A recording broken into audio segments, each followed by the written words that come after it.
Olá amigos, eu sou Thiago Tavares, aqui do Oráculos da Savana, e hoje eu vou fazer um vídeo que muitas pessoas já me pediram para gravar, só que eu relutei muito, tá, em gravar esse vídeo, porque, aliás, quem já está há bastante tempo aqui no canal sabe que eu nunca fui muito de aparecer, porque eu acho que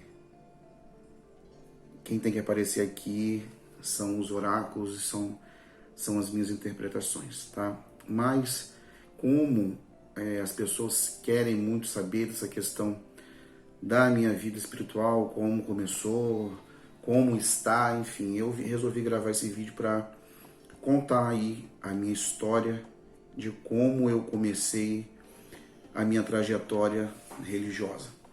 Então vamos lá, é sobre isso que vai falar esse vídeo de hoje.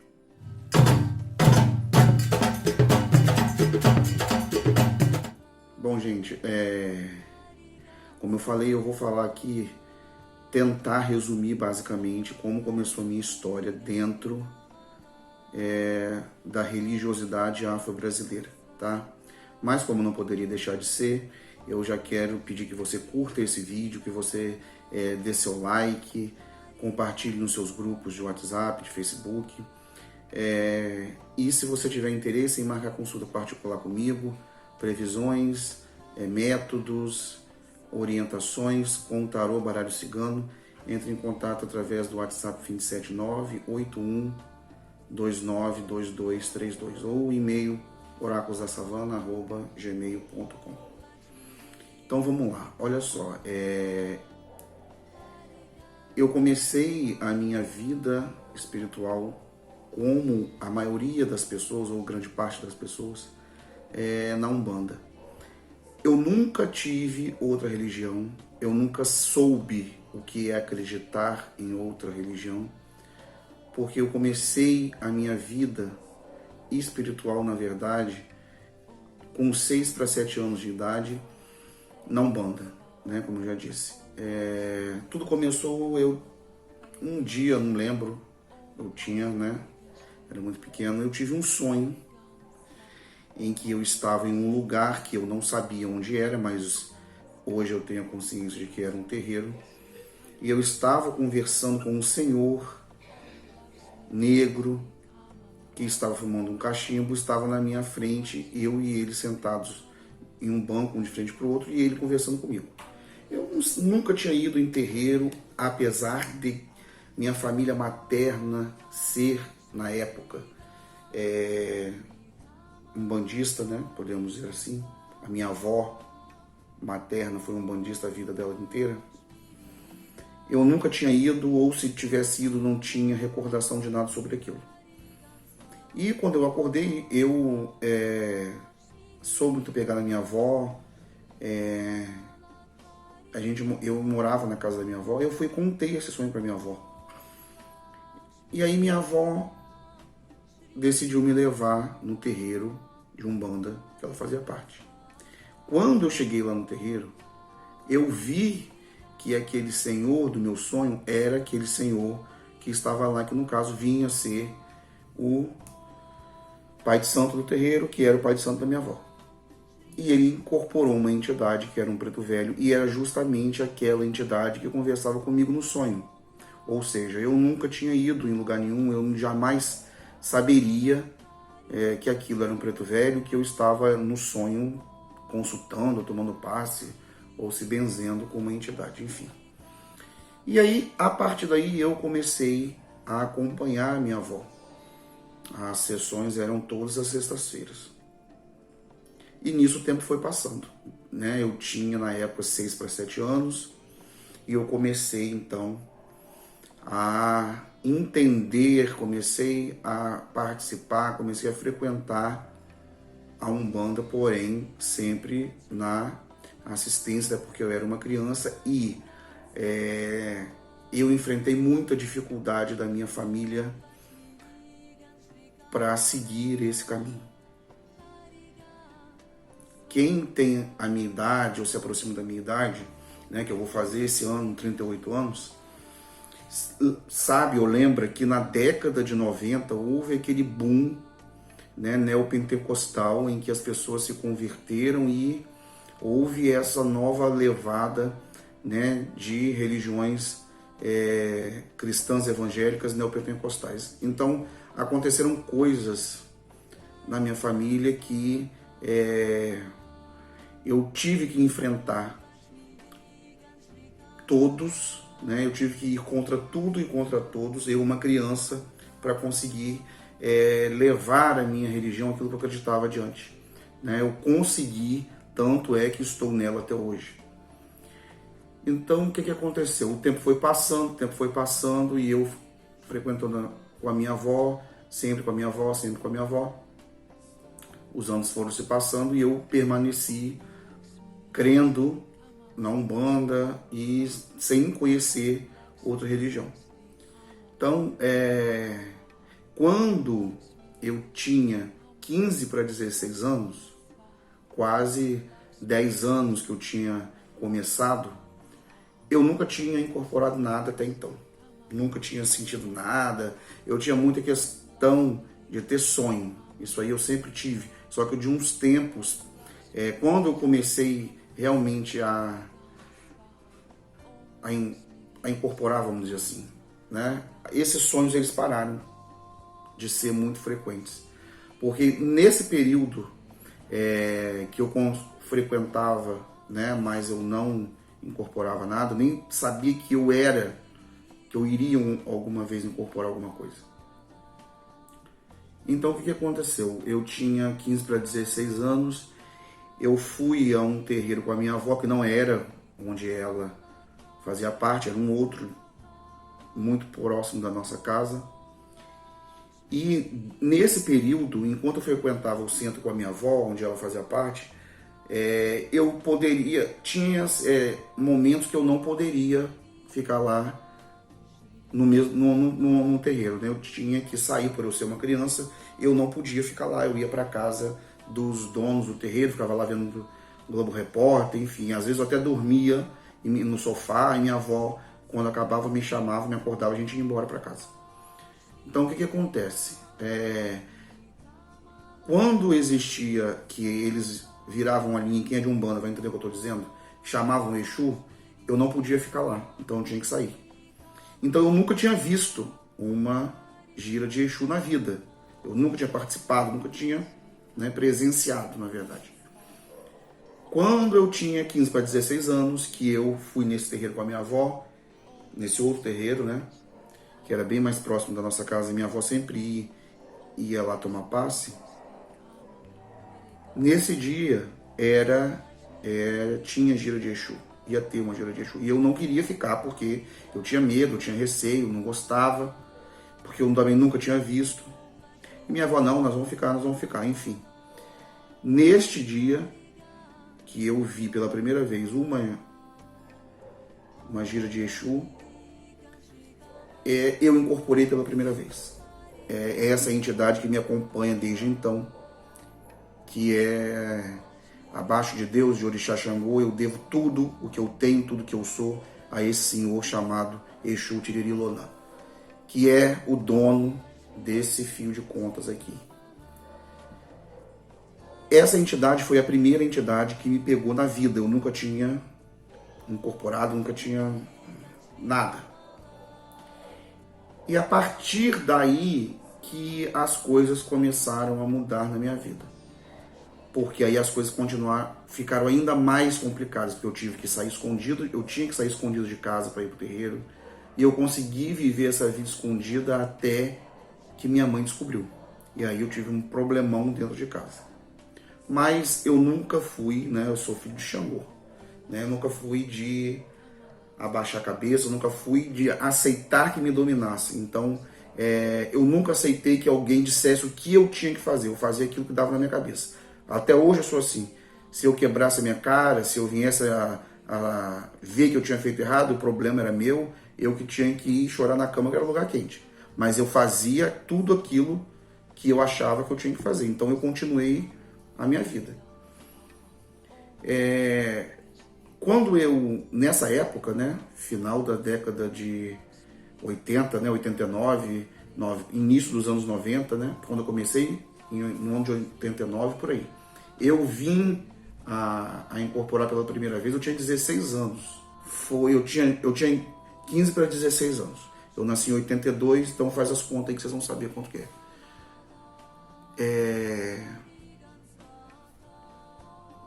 Então, nessa época, eu entrei nesse terreiro, escondido da minha mãe. Entendeu? Tudo escondido, porque ninguém podia saber que eu tinha que... Foi uma fase muito complicada para mim, eu tive que ter muitos atritos com pessoas que eu gostava, que eram da minha família, por causa da minha religião. Enfim. Eu fiquei nesse terreiro, tá? Essa entidade Exu me pegou, e por algum tempo, só ele que virava na minha cabeça. E quem é de Umbanda sabe que em muitas casas de Umbanda não é permitido que Exu tome a frente de ninguém, né? Você tem que... o Exu tem que dar passagem para um caboclo, para um preto velho, enfim. Nessa época em que eu incorporei Exu pela primeira vez, na Umbanda que eu conheci, eu quero deixar isso bem claro, eu não estou criticando ninguém.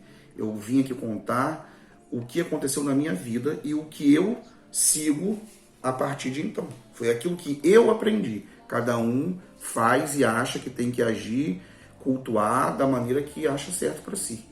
Eu aprendi desse jeito e é desse jeito que eu continuo seguindo. As pessoas que entravam para fazer parte da corrente do corpo mediúnico, como queira chamar, do terreiro, você tinha toda uma sequência em que Exu e Pombagira eram os últimos a se apresentarem. Primeiro você desenvolvia a linha das águas, né? O povo do mar que o povo falava antigamente. Hoje, se você perguntar para as pessoas que estão na Umbanda, gente, desculpa aí o barulho do cachorro, eu vou continuar falando. As pessoas perguntarem sobre quem é povo do mar, eles vão pensar que é isso aqui, ó. Eles não sabem, as pessoas não sabem o que é povo do mar, né? Então, havia uma sessões, na verdade, né?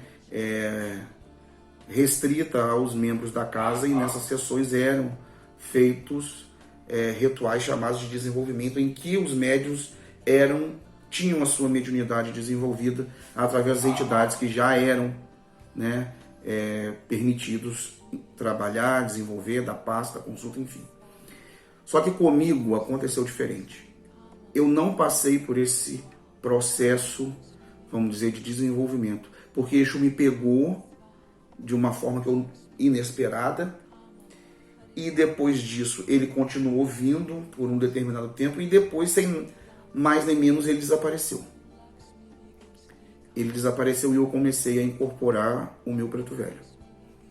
O preto velho ficou por um tempo também, e aí depois eu passei a incorporar o meu caboclo, que foi quem foi coroado, que é assim que se falava antigamente, né? Na minha época, e eu comecei a trabalhar. Por questões particulares, eu saí dessa casa onde eu fui coroado e fui trabalhar no terreiro onde a minha avó fazia parte. Então, nessa época, era eu, meu primo carnal, a minha avó, e tinha algumas pessoas da minha família que também faziam parte. Fiquei nesse terreiro por uns 3 anos. E também por questões pessoais eu saí. Eu trabalhei em 3 terreiros durante os mais de 25 anos que eu fiquei na Umbanda. Eu trabalhei em 3 terreiros, onde no último eu fiquei 5 anos, que foi aonde eu realmente aprendi muita coisa mesmo. Eu tive a oportunidade de aprender com essa senhora, que era a chefe do terreiro, muita coisa, muita coisa. Então, o que eu quero falar, resumir toda essa história.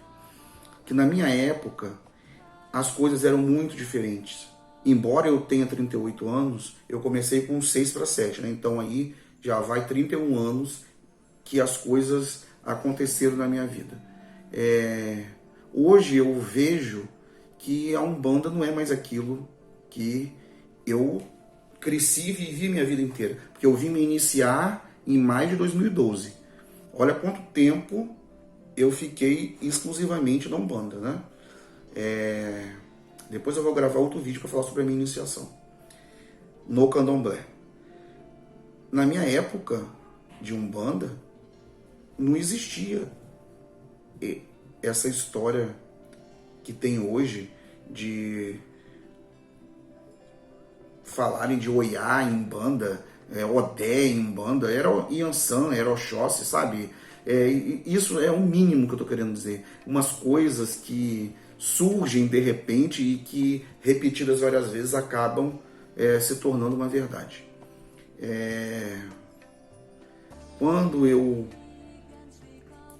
E nesse meio tempo, né, eu comecei a...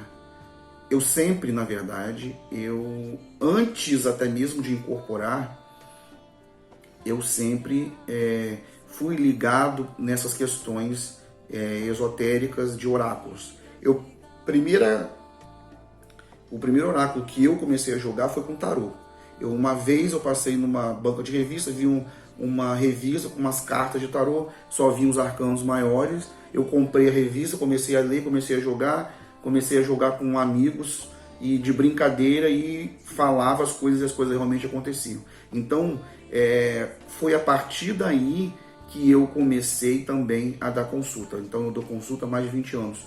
Primeiro com tarô, aprendi os arcanos maiores, depois aprendi o baralho cigano, parei um pouco com tarô, fiquei mais com o baralho cigano, e depois eu senti a necessidade de aprender sobre os arcanos menores, porque os arcanos menores complementam os maiores, né?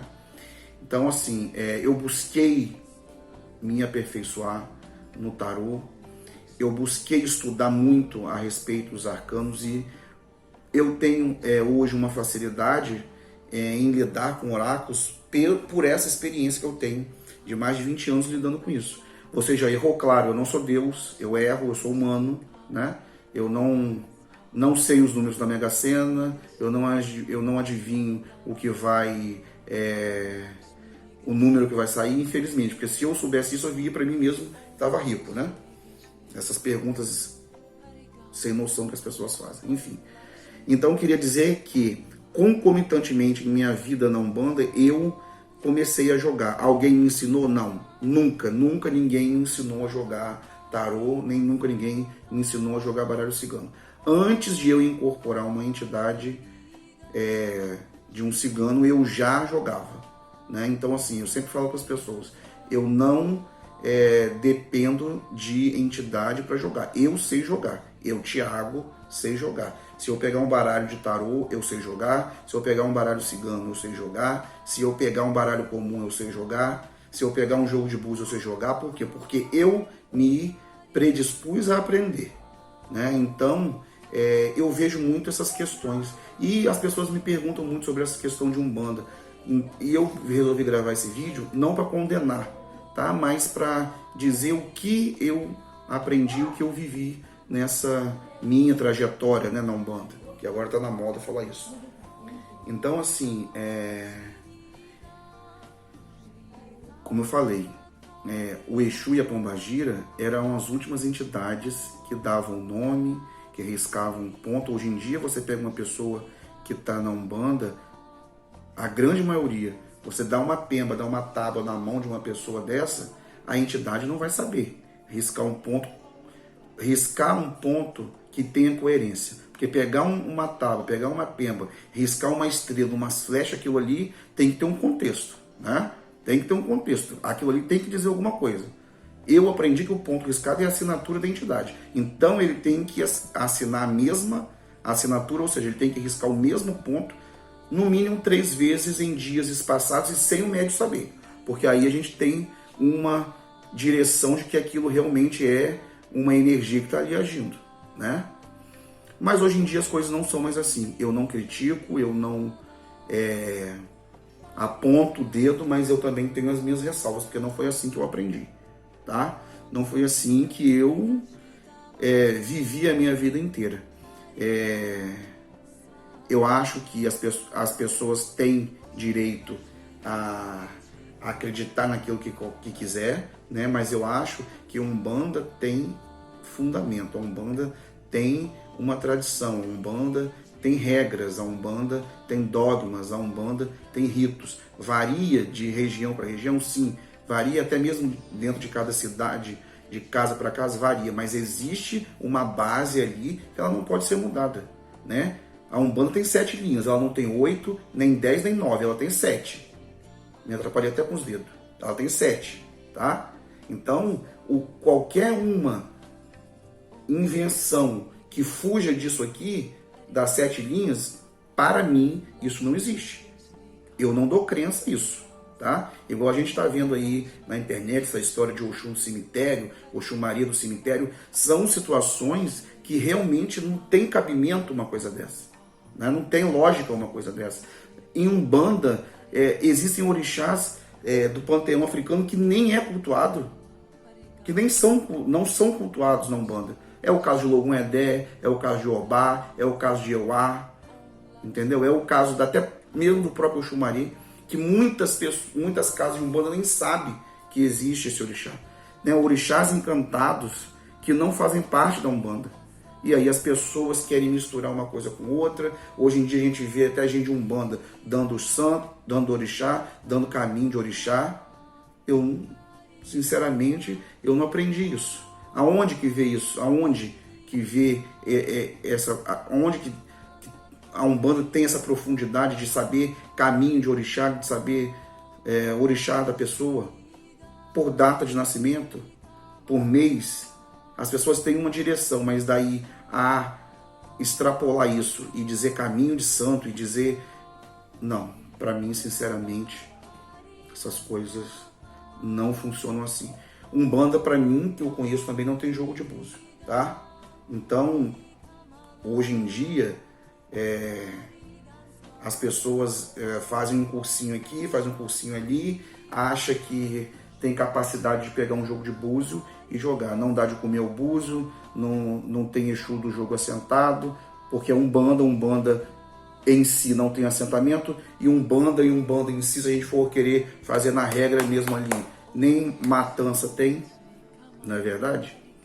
Enfim, gente, eu não quero me prolongar mais, eu só quero fazer esse vídeo aqui, porque muitas pessoas me pedem, tá? Meu canal, eu nunca coloquei minha cara no vídeo para falar sobre a minha vida particular, mas de tanto me pediram opinião, eu resolvi fazer esse vídeo e postar aqui, tá? A Umbanda é uma religião belíssima, é uma religião completa, ela não precisa de elementos de outras religiões para se firmar como religião. O Candomblé não é um degrau acima da Umbanda, né? Então não existe essa história, também eu quero falar sobre isso, de entidade, porque assim, o Candomblé é muito mal visto dentro da Umbanda, né? Ainda há pessoas que têm esse preconceito. Então, quando você quer falar que você tem uma entidade forte, você já falar, a minha entidade é cruzada com o Candomblé, isso não existe. Eu quero deixar isso bem claro aqui, porque eu já respondi muito sobre isso. Não existe caboclo cruzado com candomblé, não existe Exu cruzado com candomblé, não existe preto velho cruzado de candomblé. No candomblé não existe isso.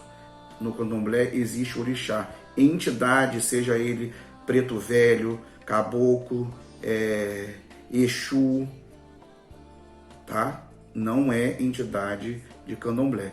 Isso faz parte da Umbanda, faz parte do Catimbó, como alguns queiram falar, da Quimbanda, enfim, tá? Então, assim, gente, vocês que são de Umbanda, vivam a Umbanda, pratiquem a Umbanda, sabe? Não precisa vocês quererem colocar dentro da Umbanda rituais que não fazem parte da religião de vocês. Hoje eu, embora iniciado há 8 anos, né, que eu vou fazer agora em maio, eu me iniciei em 2012, eu tenho minhas entidades de Umbanda, eu vivi dentro dela quase 30 anos da minha vida, eu não tenho como virar as costas e dizer agora eu não quero mais, porque eu fiz santo, eu não quero mais saber de entidade, jamais vou falar isso. Até porque eu já falei aqui que tudo que eu tenho, tudo que eu sou abaixo de Deus e de Orixá Xangô, eu devo a esse Exu chamado Tiririlonan, que é tudo na minha vida, tá? Então, uma coisa não interfere na outra, mas as coisas, a Umbanda e o Candomblé podem andarem, você pode cultuar as duas, mas em momentos diferentes, tá? Não tem essa de Exu, Catiço, né, que a gente fala, Tranca-Rua, Tiriri, Maria Padilha, Maria Mulamba, enfim. Ser, dizer bó, dizer orixá, falar, enfim, essas coisas são coisas que não caminham juntas, tá? Não tem que caminhar juntas. E geralmente quem mistura essas coisas acaba se dando mal, tá? É muito bom, é muito gostoso. Eu me sinto bem quando eu vou numa Umbanda bem tocada, uma Umbanda que você sente a energia das entidades, entendeu? Que você não vê as pessoas querendo se aparecer, não vê as pessoas querendo passar na frente da entidade, sabe? Eu acho que isso infelizmente está se acabando. As religiões de matriz africana estão passando por uma fase muito complicada. A gente mesmo, nós mesmos estamos nos destruindo. Já, como se não bastasse os ataques externos, a gente mesmo está dando força ao inimigo externo e ajudando a acabar com a nossa fé, com a nossa crença. Eu sou uma formiga nesse meio, tá? Então, como eu disse, eu continuo fazendo aquilo que eu aprendi e que vem dando certo para mim e que vem dando certo para as pessoas que me acompanham. Então, isso para mim é o suficiente. Eu jamais vou virar as costas para Umbanda, eu jamais vou virar as costas para Exu, eu jamais vou virar as costas para Preto Velho, eu jamais vou virar as costas para qualquer entidade que seja séria, para qualquer entidade que seja honesta, para qualquer entidade que venha realmente dar um conselho para edificar, né? Para ajudar, para unir, não para destruir, não para acabar com relacionamentos, não para colocar pessoas contra pessoas. Isso para mim não é entidade, isso para mim são quiumbas, é a própria mente da pessoa, né? Enfim, gente, eu vou terminar por aqui. Eu acho que eu me fiz entender um pouco, tá? Se vocês tiverem interesse de que eu fale como eu conheci o Candomblé e como eu me iniciei, e essa minha história aí pequena que eu estou engateando de 8 anos dentro da nação Queto, vocês comentem aí no vídeo, tá? E é isso que eu falo, tá? Eu vim aqui dizer um pouco da minha história, não estou criticando ninguém, não estou apontando erros, estou dizendo o meu ponto de vista, aquilo que eu acho, aquilo que eu acredito. Então, que Deus, que as energias da natureza, que a Umbanda iluminada, que o povo de Aruanda nos abençoe, nos dê saúde, nos dê força, equilíbrio e paz.